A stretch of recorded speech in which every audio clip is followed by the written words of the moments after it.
bonjour à toutes et à tous. Merci à l'équipe de Natslog de me permettre de vous présenter en quelques 10 minutes le dispositif FRED 21. Nous ne nous sommes pas concertés avec EY, mais quand je lisais sa dernière slide avec l'ensemble de questions qu'il évoquait effectivement sur comment aller plus loin et comment aller de l'avant, j'ai envie de dire que FRED 21 peut apporter en partie des réponses aux questions qui se sont posées. Qu'est-ce que FRED 21 ? Les représentants d'EY en ont beaucoup parlé dans leur présentation, hein, le rôle que les chargeurs peuvent avoir dans la lutte contre le réchauffement climatique. Donc FRED 21 est un dispositif que nous avons à UTF, donc, qui représente les chargeurs, hein, je le précise ici pour ceux qui ne nous connaîtraient pas, donc l'association française représentant les chargeurs. Donc avec l'ADEME, nous avons co-construit un dispositif d'engagement volontaire des chargeurs pour la réduction des émissions de CO2 de leur transport. C'est un dispositif qui est aujourd'hui ouvert à toute entreprise industrielle, distributeur, transformateur, quelle que soit sa taille, quel que soit son secteur d'activité, quelle que soit sa maturité environnementale. Hein, c'est un dispositif qui s'applique tout autant à des entreprises qui ont déjà, je dirais, engagé des actions, et on en a vu effectivement certaines qui ont été citées tout à l'heure, hein, Unilever, L'Oréal, Carrefour, Heineken, etc. Donc un dispositif qui s'applique donc à des entreprises qui sont déjà plutôt bien avancées sur le sujet, mais aussi à des entreprises qui, bien évidemment, comme tout chargeur, qui se respecte, a déjà pris des actions, je dirais, pour optimiser ses transports, mais l'a fait plus dans une optique économique. Et là, l'idée, bien évidemment, c'est de joindre l'économique et l'environnement, puisque dans le transport, on a cette chance que bien souvent, lorsqu'on fait de l'optimisation économique, ça se traduit par des résultats environnementaux, que ce soit des émissions de CO2 ou des autres nuisances qui sont associées au mouvement des marchandises. C'est un dispositif relativement simple, hein, qui consiste pour un chargeur à prendre un engagement sur 3 ans auprès de l'ADEME, un engagement donc de réduction des émissions de CO2 sur un périmètre que le chargeur choisit, bien évidemment, on reste sur un cadre volontaire, un périmètre qui néanmoins doit être à minima composé des flux distribution France. Hein, on a considéré que c'était le minimum qu'on pouvait exiger d'un chargeur s'engageant en prenant un engagement fort vis-à-vis de l'ADEME.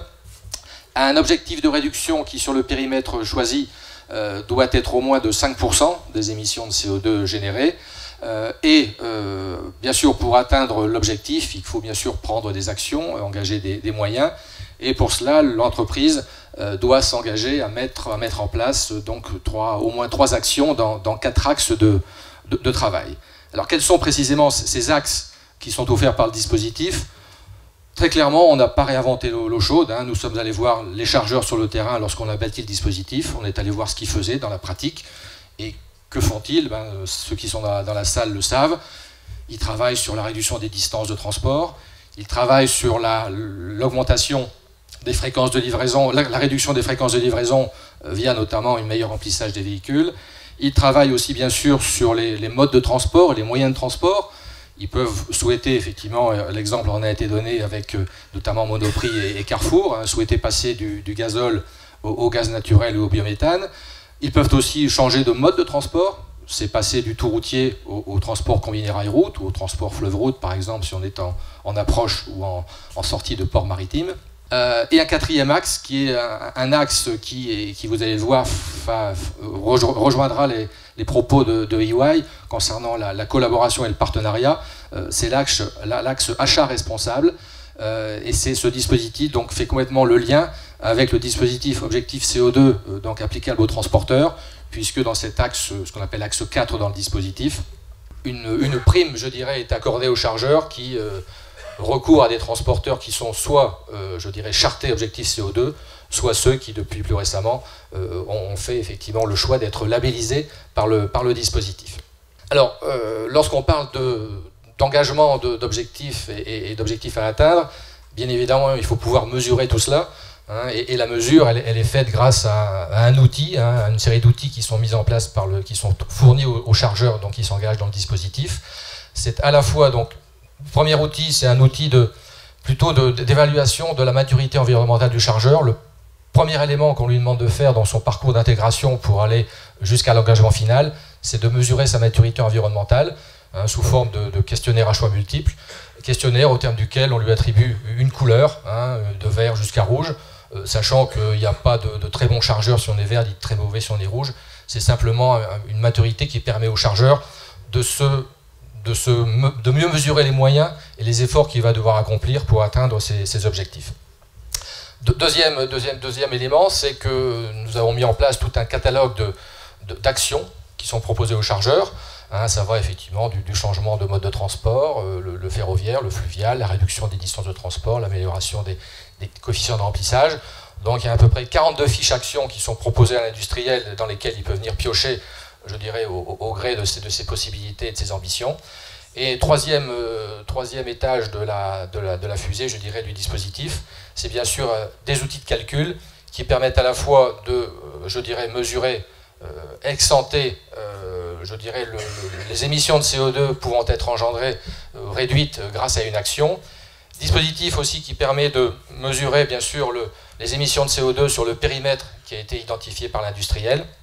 Et troisième fonctionnalité, c'est un outil qui permet, je dirais, de faire du reporting auprès de l'ADEME tous les ans, puisque l'engagement qui est pris par l'entreprise se traduit aussi par un engagement de restituer chaque année ou à chaque fin d'exercice auprès de l'ADEME les efforts accomplis et ce que ça a pu se traduire en termes de réduction d'émissions de CO2.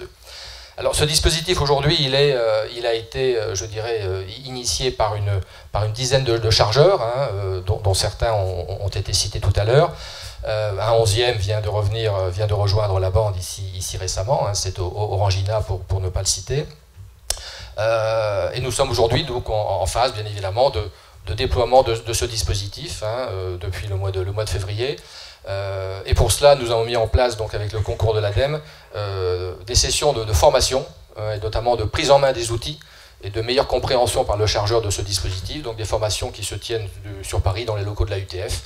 Hein, et donc un calendrier est établi jusqu'à la fin du mois de juin de cette année, avec l'objectif de parvenir, je dirais, à une centaine d'entreprises, je dirais, engagées d'ici la fin de l'année, mais en tout cas une bonne quarantaine assurée de pouvoir finaliser ce dispositif. Un dispositif donc, qui, je dirais, a tout autant pour objectif de fédérer les équipes en interne, hein, des témoignages reçus par les entreprises qui ont pris leurs premiers engagements.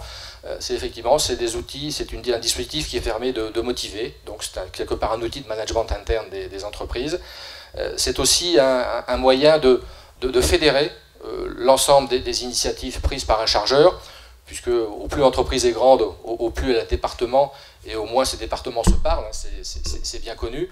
Et certains, on peut nous dire que grâce à Fret 21, ça a permis au département, je dirais packaging, de travailler avec le département logistique, qui lui-même a travaillé avec le département transport. Donc tout ça pour fédérer réellement une initiative, étant entendu bien sûr que les actions et les leviers mis en place dans ce dispositif sont des leviers purement chargeurs. Donc ça va effectivement, on peut remonter très en amont dans la chaîne, hein, dans la représentation EY, on parlait effectivement du packaging. Très clairement, je dirais, un changement d'emballage peut conduire effectivement à une optimisation de l'utilisation des transports, donc à toute sa place dans le dispositif Fret 21. Voilà ce que je pouvais vous dire sur le dispositif. Bon, moi je suis Christian Rose en tant que délégué général à votre disposition pour répondre à toutes vos questions. Je ne pense pas qu'on ait le temps de le faire aujourd'hui, hein, donc j'adresserai à Valérie un support de présentation beaucoup plus complet, hein, de ce dispositif Fret 21 sous forme de PDF animé. Et comme je dis fréquemment à ceux que j'ai l'occasion de rencontrer, c'est un PDF où ça vous prend 20 à 25 minutes pour les découvrir, et au bout de ces 20 à 25 minutes, vous vous êtes fait votre religion sur le fait de savoir si vous êtes en mesure de vous y inscrire ou pas. Donc vous en mesurez effectivement donc, les difficultés, vous en mesurez les ressources à mobiliser pour pouvoir formaliser un engagement. Vous avez une idée, je dirais, des actions que vous pourriez susceptible et que vous seriez susceptible de mettre en œuvre pour optimiser votre chaîne de transport sur le plan environnemental.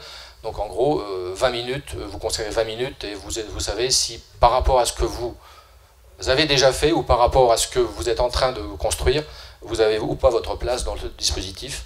Mais j'insiste sur le fait que cet engagement volontaire est ouvert à toute entreprise, quelle que soit sa taille, de la plus petite jusqu'à la plus grande, à telle enseigne que parmi les 10 primo-signataires, hein, c'est comme ça qu'on les appelle, nous avons donc une petite entreprise de la chimie basée dans le sud-est de la France, qui avait un budget de transport de moins de 200 000 €, donc on voit tout à fait qu'on est vraiment sur une toute petite entreprise, entreprise qui a côtoyé effectivement des groupes plus importants comme Carrefour, Saint-Gobain ou Renault.